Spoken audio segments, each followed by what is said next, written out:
জমিনে পড়ে জবাই করা মুরগির মতো ছটপট ছটপট করছে, রক্তে গোটা শরীর রক্তাক্ত।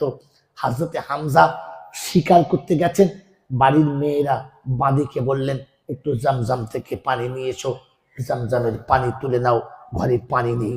ভদ্রমহিলা পানি আনতে গেলেন, পানি তুলে যখন ফিরেছেন তাকিয়ে দেখে ধুলোর উপরে ধুলো মাখা, রক্ত মাখা, রক্তাক্ত অবস্থায় ছটফট করছে একটা বাচ্চা, যেমন পানি থেকে মাছ তুলে দিলে মাটির উপরে ছটফট করে ওই রকম ছটফট করছে। পাশে কেউ নেই, আহা বলার কেউ নেই, কোলে নেওয়ার কেউ নেই। ভদ্রমহিলা দেখলেন চোখটা লাল হয়ে গেছে, কিচ্ছু বললেন না। টুকটুক টুকটুক করে পানিটা নিয়ে বাড়ি গিয়ে পাত্রটা নামিয়ে দিয়ে বসে আছে, মনটা খুব মরা। হয়তো হামজার বিবি জিজ্ঞাসা করছে কি হলো তোমার, আঘাত লেগেছে? বললে না। কেউ খারাপ কথা বলেছে? বললে না। কেউ মেরেছে? বললে না। তাহলে কি বাচ্চাদের কথা মনে পড়েছে? বলে না মা না। বলে তবে? বলে কাবার কাছে পানি আনতে গিয়েছিলাম তো, জামজাম থেকে পানি নিয়ে যখন ফিরছিলাম দেখলাম সেই হতভাগা আব্দুল্লাহর বেটা, সেই যে আমিনা, সেই এতিম বাচ্চাটা, তাকে তোমার ভাসুর এমন ভাবে মেরেছে আর এমন ভাবে রক্তাক্ত করেছে, ধুলার উপরে পড়ে ছটফট করতে করতে নিস্তেজ হয়ে গেছে। আমি দেখে এসেছি, মনে হয় এতক্ষণ মারা গেছে, আর বেঁচে আছে কিনা জানি না। হামজার বিবির ভেতরটা চুরমার হয়ে গেছে, ভেতরটা একবার চাকনা চুর হয়ে গেছে, কিন্তু ফাঁকে আসতে পারছে না, চুপচাপ রয়ে গেছে। আমার আব্বাজান, আমার আল্লাহওয়ালা ভাইয়েরা, জ্ঞানীজনরা, সুধী মানুষেরা চুপচাপ রয়েছেন।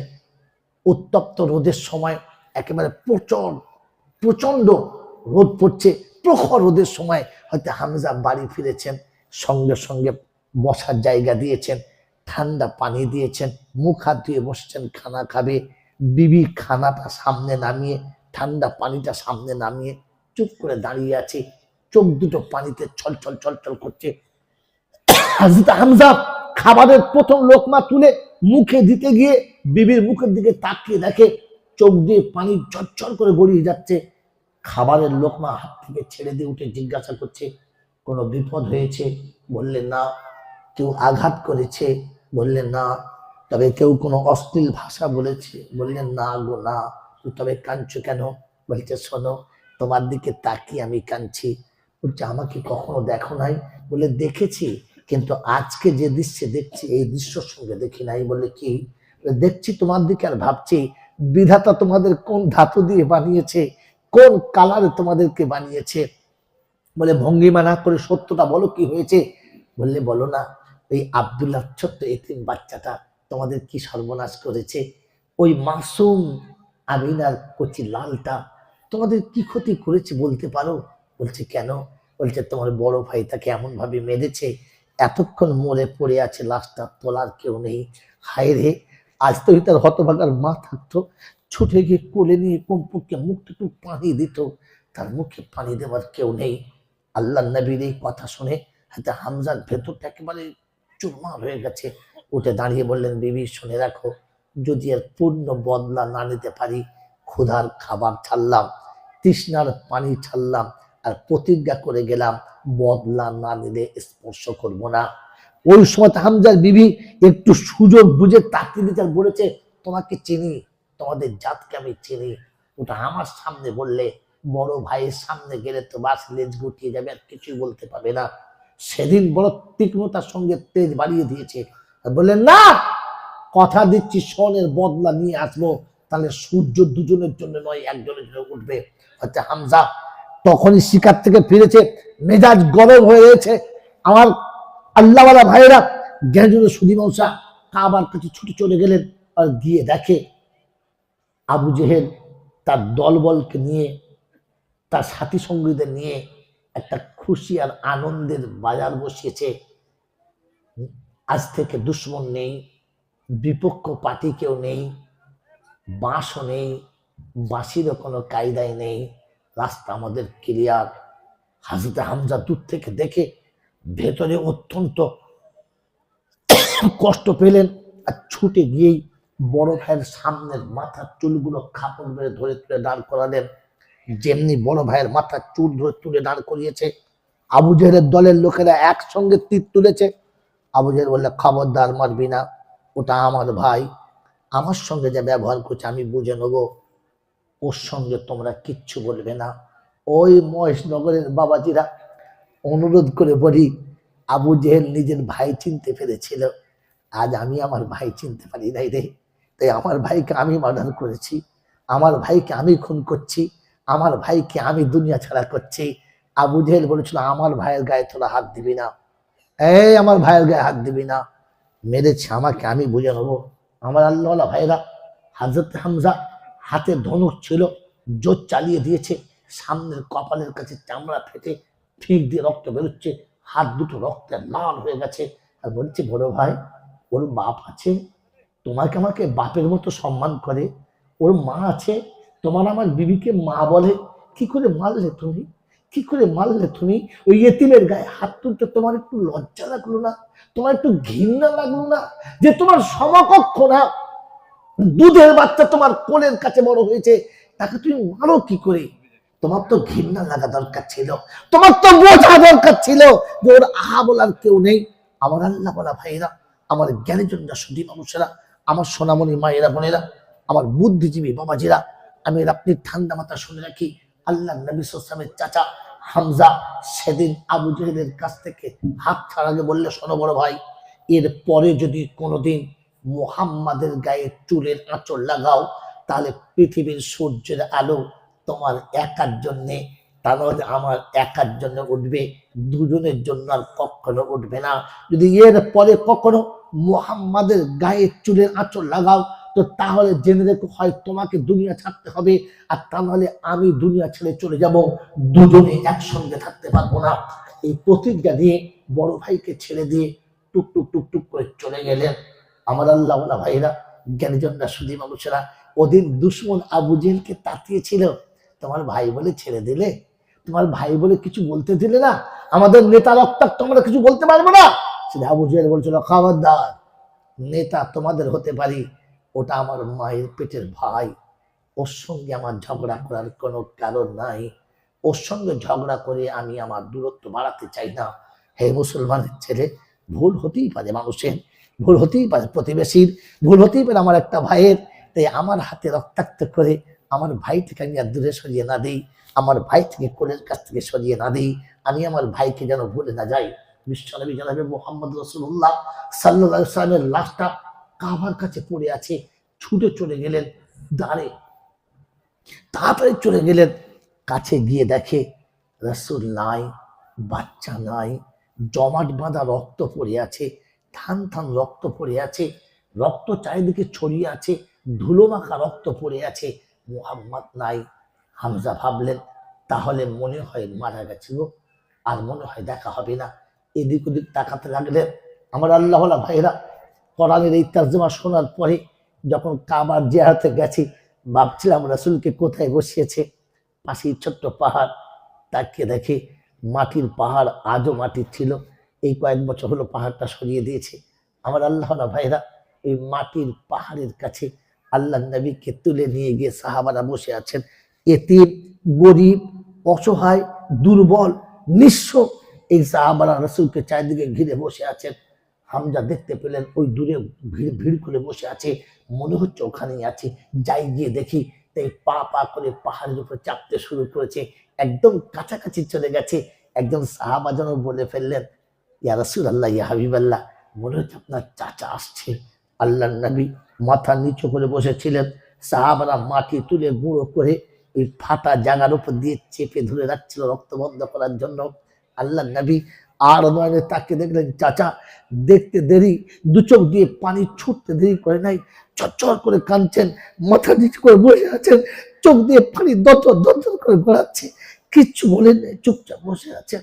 হয়তো হামজা কাছে গেলেন, আর কাছে গিয়ে আস্তে করে মাথাতে হাত রেখে বলেছিলেন, তোকে মেরেছে না, তোর খুব কষ্ট হয়েছে তো, তুই শুনে রাখ, তোকে যেমনি করে মেরেছে ঠিক তেমনি করে আমি মেরে রক্তাক্ত করে এসেছি। আল্লাহ নবী সেদিন বলেছিলেন, চাচা, জন্মের আগে যার জন্মদাতা মরে যায়, জ্ঞান পাওয়ার আগে যার গর্ভধারিণী মরে যায়, এই পৃথিবী মার খাওয়াটা তার পাওনা থেকে যায়। আর যদি আমার আব্বা বেঁচে থাকতো, আমাকে কোলে করে নিয়ে গিয়ে জিজ্ঞাসা করতো, বড় ভাই কোন অপরাধ আমার বাচ্চা কেমন করে মেরেছো বলতে পারো, আমার বাচ্চা অন্যায় করেছিল তাই বলে এরকম করে কেউ মারে, এটুকু বলার মতো আমার কেউ নেই গো চাচা, আমার কেউ নেই। আর যদি আমার মা বেঁচে থাকতো, আমাকে কোলে করে তুলে নিয়ে আঁচলে আমার মুখটা মুছে, একটু ঠান্ডা পানি আমার মুখে দিত, সে দেওয়ার মতো আমার কেউ নেই। আল্লাহ নবী সাল্লাল্লাহু আলাইহি ওয়াসাল্লামের চাচা সেদিন আল্লাহ রাসূলকে তুলে বুকে জড়িয়ে ধরে বলেছিল, এমন করে বলিস না, এমন করে বলিস না, আর এমন করে বলে আমাকে লজ্জা দিস না, আমি রক্তাক্ত করেছি। আল্লাহ নবী সেদিন জিজ্ঞাসা করছে, চাচা আমার জন্য আপনি আপনার বড় ভাইকে মারলেন, রক্তাক্ত করলেন, ক্ষুধার খাবার তৃষ্ণার পানি ছেড়ে দিয়ে চলে এলেন, আপনি আপনার ভাইকে মারতে কোনটা করলেন না, কেন মারলেন বড় ভাইকে? সেদিন হামজা বলেছিলেন, আমি তোমাকে খুব ভালোবাসি, আমি তোমাকে সত্যি খুব ভালোবাসি, তাই তোমার কষ্ট দেখে আমি আর সহ্য করতে পারি নাই, বড় ভাইয়ের গায়ে হাত তুলে ফেলেছি। আল্লাহ রাসূল আবার কেঁদে গেলেন, চাচার গলা ধরে বললেন, চাচা শুধু আপনি আমাকে ভালোবাসেন, আমি আপনাকে ভালোবাসি না, শুধু আপনি আমাকে ভালোবাসেন, আমি আপনাকে ভালোবাসি না, আমি আপনাকে ভালোবাসি না। ও চাচা, কাল কিয়ামতের ময়দানে আমি নবী দাঁড়িয়ে থাকবো, আমার উম্মত একটা একটা করে জান্নাতের বাগানে যাবে, আর আপনার গলাতে গামছা দিয়ে ফেরেশতারা টেনে নিয়ে জাহান্নামে যাবে। আমি রাসূল কি করে সহ্য করবো বলেন? আপনি আমার রক্ত দেখে সহ্য করতে পারেন নাই, বড় ভাইকে মেরে রক্তাক্ত করেছেন, আপনি আমার কষ্ট দেখে সহ্য করতে পারেন নাই, ক্ষুধার খাবার আর তৃষ্ণার পানি ছেড়েছেন, আমার সামনে আপনাকে জাহান্নামে নিয়ে গেলে আমি রাসূল কি করে সহ্য করব বলেন? চাচা আপনি যদি কলেমা না পড়েন তো তাহলে আমার আর কিছু করার থাকবে না, তাই আমাকে আঘাত লেগেছে, আপনি কষ্ট পেয়েছেন, যদি আমার কষ্ট নিবারণ করতে চান, আমার কষ্ট দূর করতে চান, আমার এই ফেটে যাওয়া মাথার উপরে একবার শাহাদাতের কালমা পড়ে আপনি ফুঁক দিয়ে দিন, আমি রাসূল সব দুঃখ ভুলে যাব, সব ব্যথা ভুলে যাব। ওদিকে হযরত হামজা পাহাড়ের উপর দাঁড়িয়ে বলেছিল, আশহাদু আল্লা ইলাহা ইল্লাল্লাহ আন্না মুহাম্মাদুর রাসূলুল্লাহ, সাক্ষী দিচ্ছি আল্লাহ এক, আর এটাও সাক্ষী দিচ্ছি তুই মুহাম্মদ রাসূলুল্লাহ। আমার আল্লাহওয়ালা ভাইরা, মহেশনগরের বাবাজিরা, আল্লাহর নবী তার চাচাকে শোনাচ্ছে, চাচা বলো না তুমি কলমা না জানলে আমি কিয়ামতের ময়দানে তোমার জন্য কিচ্ছু বলতে পারবো না, তোমার জন্য কিচ্ছু করতে পারবো না। আমার আল্লাহওয়ালা ভাইরা, গজলে শোনাচ্ছিলাম ওহুদের প্রান্তরে চাচা আমির হামজা যখন শহীদ হয়ে গেল, আরো যারা কামুক মক্কায় গেছে, আরো যারা ওমরায় গেছে, আরো যারা মদিনায় জিহাদ করতে গেছে, ওহুদের পাহাড়ের পাশেতে ৭০ জন সাহাবা এক জায়গাতে শহীদ শুয়ে আছে, ৭০টা শহীদ শুয়ে আছে। ওর সর্বপ্রথম লাস্টের দিকে দেখবেন একটা সব থেকে বড় মাজার, ওটা হলো হযরত হামজা, এক পাশে শুয়ে আছেন। আজও দাঁড়ালে কাবার কাছে মনে হয় যেন, আজও কমসে দাঁড়ালে মনে হয় যেন বাচ্চাগুলোকে ঘুম পড়িয়ে দিয়ে মা যেমন করে এক পাশে শুয়ে আঁচলটা চাপিয়ে রাখে, ৭০টা সাহাবা পাশেই রয়েছে, হয়তো হামজা একা শুয়ে রয়েছেন। আল্লাহর নবী সাল্লাল্লাহু তাআলা আলাইহি ওয়াসাল্লাম এই চাচা হামজাকে হারিয়েছেন উহুদের মাঠে রক্তাক্ত অবস্থাতে।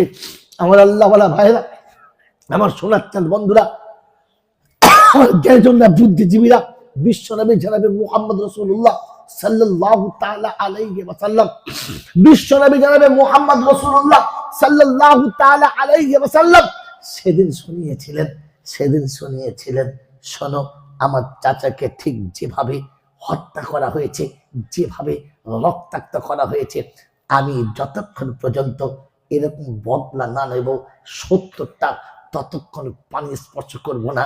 আল্লাহ পাক শোনেন, হাবিব ভুল হয়ে গেছে হাবিব, সিলিম হয়ে গেছে তোমার, এত বড় প্রতিজ্ঞা তুমি দিও না, এত বড় কসম তুমি খেও না, কসম ভেঙে দাও। ওয়াইন আকাবতুম ফাকিমু বিমিসলিহি ওয়ালাইন সাবারতুম লাহু খায়রুল লিসাবিরিন। হাবিব তুমি প্রতিজ্ঞা ভঙ্গ করে দাও, কারণ তুমি বদলা নিলে একটা নিতে পারো, ৭০টা বদলা নিতে পারো না। আল্লাহর নবী সাল্লাল্লাহু আলাইহি ওয়াসাল্লাম প্রতিজ্ঞা ভঙ্গ করে দিলেন, আর ক্ষমা করে দিলেন। তারিখ অনেক করুণ আর অনেক লম্বা। ওই মুসলমানের ছেলে বিশ্ব নবী জনাবে মুহাম্মদ রাসূলুল্লাহ সাল্লাল্লাহু আলাইহি ওয়াসাল্লাম যেদিন মক্কা ছেড়ে মদিনার পাদদেশে এসেছিলেন, আর মদিনার কচি কচি বাচ্চাগুলো, এতিম বাচ্চাগুলো আল্লাহ নবী অপেক্ষায় দাঁড়িয়েছিল মাকামে হাজরা পার। আল্লাহ রাসূল যখন মক্কার বর্ডার ক্রস করে চলে এসেছে, আমার আল্লাহ ওয়ালা ভাইরা জ্ঞানজন্য শুধু নৌসা সানিয়াতুল বেদায়াতে আল্লাহ নবী এসেছেন। মদিনার বাচ্চারা দেখতে পেয়ে ছুটে এসে বলেছিল, তালাল বদরু আলাইনা মিন সানিয়াতিল বিদাহি ওয়াজাবা শুকরু আলাইনা মা দা লিল্লাহ হিদাই। আল্লাহ রাসূল সব বাচ্চাদের এই কবিতা শুনে, কবিতা আবৃত্তি শুনে এত খুশি হয়েছিলেন, উটের পিঠ থেকে নেমে মদিনার কচি কচি বাচ্চাদের মাথায় হাত থেকে বলেছিলেন, ও মদিনার কচি কচি বাচ্চারা, আমি আমার মাতৃভূমি ছেড়েছি, শৈশব আর কৈশোরের জায়গা ছেড়েছি, আমার যৌবনকালের জায়গা ছেড়েছি, সব ছেড়ে তোমাদের কাছে এসেছি। কোনোদিন তোমরা আমাকে মদিনা থেকে চলে যেতে বলবে না তো?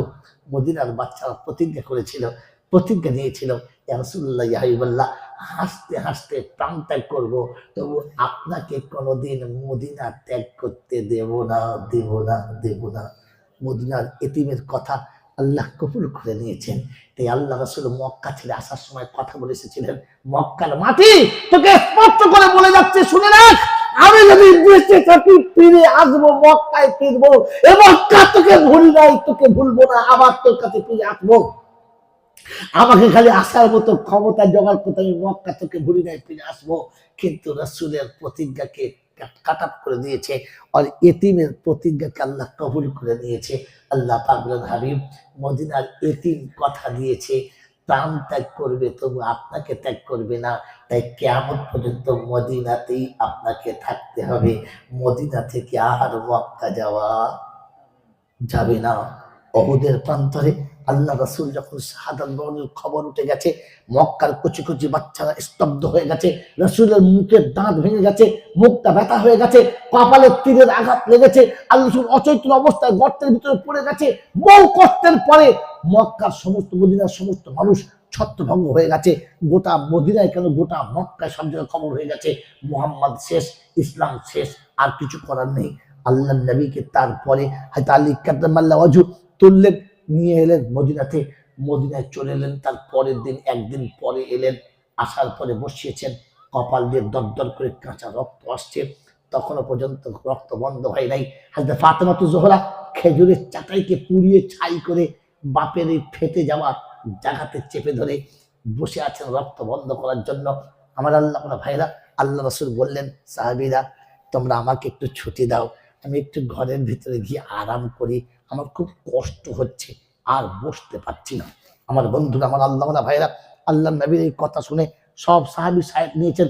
আবু বকর সিদ্দিক কাছে গেলেন, আর কাছে গিয়ে বলে, আল্লাহ হাবিব একটু অপেক্ষা করেন, আমার মা বাপ আপনার পায়ে কোরবান যাক, আপনি একটু অপেক্ষা করেন, তারপরে আপনি আরাম করবেন, আমরা আপনার সেবা করব। আল্লাহ রাসূল বলেন, আবু বকর দাঁতের যন্ত্রণায় মুখ খুলতে পারছি না, কপালের যন্ত্রণায় বসতে পারছি না, আমি আরাম করি, তুমি পছন্দ করো না, আমি আরাম করি, তোমার ইচ্ছা যায় না। বলি, ইয়া রাসূলুল্লাহ ইয়া হাবিবাল্লাহ, আপনার, আমার মা বাপ আপনার পায়ে কুরবান যাক, আপনি ভুল বুঝবেন না, আপনার স্মরণ থেকে সরে গেছে, আপনি বিস্মরণ হয়ে গেছেন। মনে পড়ে যেদিন মক্কা থেকে মদিনা এসেছিলেন, মদিনার ছোট্ট ছোট্ট বাচ্চাগুলো আপনার কাছে প্রতিজ্ঞা করেছিল, হাসতে হাসতে প্রাণ ত্যাগ করতে পারি, আপনাকে ত্যাগ করবো না। আল্লাহর হাবিব, কাল যখন ঘোষণা হয়েছিল আপনি শাহাদাত বরণ করেছেন, মদিনার দুধের বাচ্চা মায়ের কোলে যে দুধ টেনেছে, দ্বিতীয়বার দুধটা টানে নাই, যারা রাস্তায় খেলতে নেমেছে ওখানেই বসে আছে, এখনো বাড়ি ফিরে নাই, যারা জঙ্গলে গেছে তারাও ফিরে নাই, ওইখানে বসে প্রতিজ্ঞা নিয়েছে, ওইখানে বসে প্রতিজ্ঞা নিয়েছে, এখানেই মৃত্যুবরণ করবো, তবু এখান থেকে ফিরে যাব না। রাসূল যদি মক্কা থেকে, রাসূল যদি উহুদ থেকে মদিনায় ফিরে না আসে, আমরা মায়ের কোলে ফিরবো না। মায়ের কোলে শিশু প্রতিজ্ঞা করেছে, মায়ের বুকের দুধ খাবো না। আল্লাহর হাবিব, ওরা যখন শুনেছে আপনি এখনো বেঁচে আছেন, ওই রাস্তা থেকে, ওই পাহাড়ের পাদদেশ থেকে, ওই জঙ্গলের বৃক্ষতলা থেকে ক্ষুধার্ত অবস্থার বাচ্চাগুলো পঙ্গ পারের মতো ছুটতে ছুটতে আসছে আপনাকে একবার দেখার জন্য। আপনি যাদের মাথার হাত থেকে বলেছিলেন, অবসরের বাচ্চারা তোমরা আমাকে আবার মক্কার মতো এখান থেকে তাড়িয়ে দেবে না তো, তারা আজ আপনাকে আরেকবার দেখতে আসছে। একটুখানি অপেক্ষা করুন আল্লাহর হাবিব, ওরা এসে আপনাকে দেখবে, ওরা আপনাকে দূরে দেখে ওরা ওদের মায়ের কোলে ফিরে যাবে, আর আমরা আপনার সেবা করব, আপনি আরাম করবেন। আমার আল্লাহওয়ালা ভাইরা, সেদিন মদিনার ছোট্ট ছোট বাচ্চাগুলো ছুটে এসে ডুকরে কেঁদে পড়েছিল। আল্লাহর হাবিব, হাসতে হাসতে প্রাণ দিতাম, মায়ের কোলে ফিরে আসতাম না। আমরা ওই আল্লাহর কাছে প্রতিজ্ঞা করছিলাম, আল্লাহ হয় তোমার রাসূলকে ফিরিয়ে দাও, আর তা নাহলে যেখানে আছি এখান থেকে আমাদেরকে তুলে দাও। এই মুসলমানের ছেলেরা, এই মহেশনগরের বন্ধুরা, আজকের বলে দিয়ে চলে যাচ্ছি। এখানকার যুবক ছেলেরা প্রতিজ্ঞা করেছে এতিমদের জন্য, অসহায়দের জন্য, তারা তাদের ফান্ড করেছে।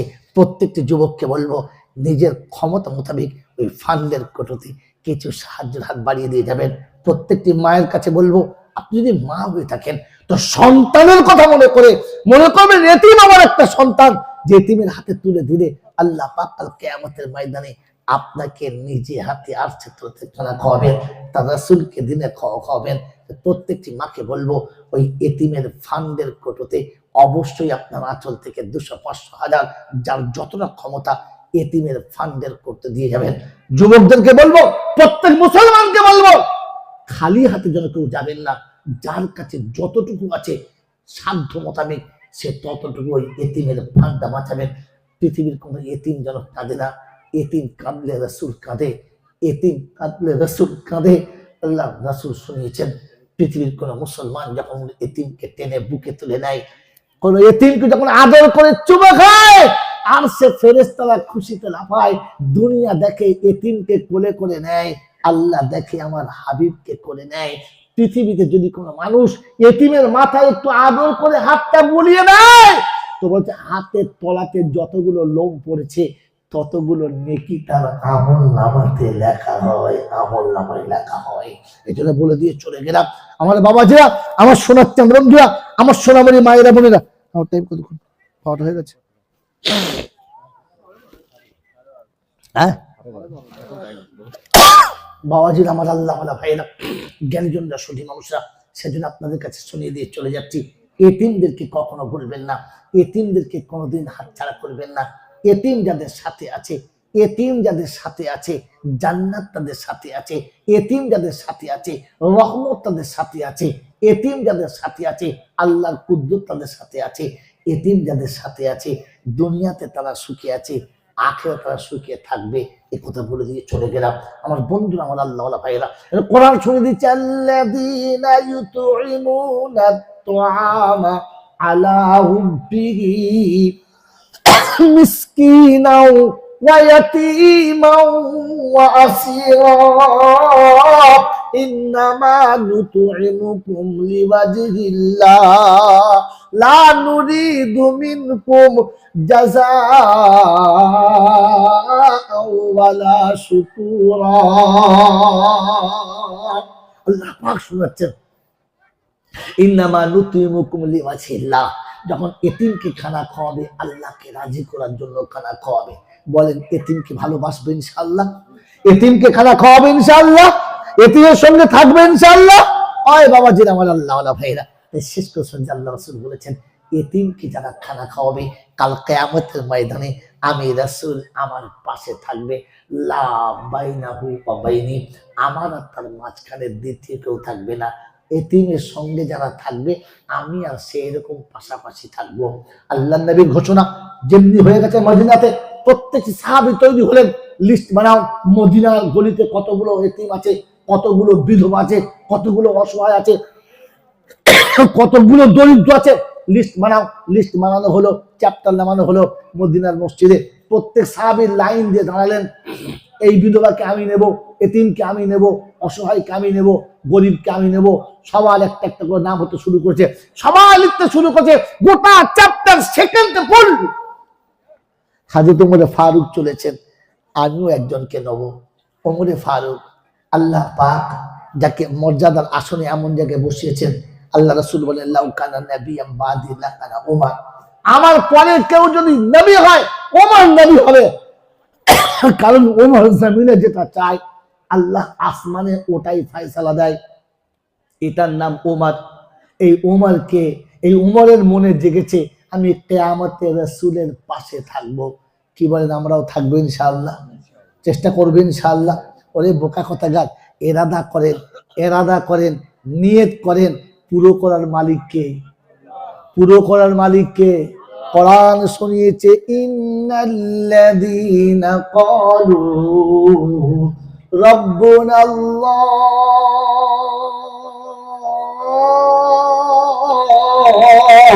সুম্মা ইসতাকামু তাতানাজ্জালু আলাইহিমুল মালাইকা, আল্লাহকে রব বলে স্বীকার করে জমে যাও, আমি ফেরেশতা পাঠিয়ে তোমার সাহায্য করব। মুসলমানের ছেলে নিয়ত করবে ইনশাআল্লাহ, বলেন নিয়ত করছি ইনশাআল্লাহ, ইয়েতিমের পাশে থাকবো ইনশাআল্লাহ, জোরে বলেন ইনশাআল্লাহ।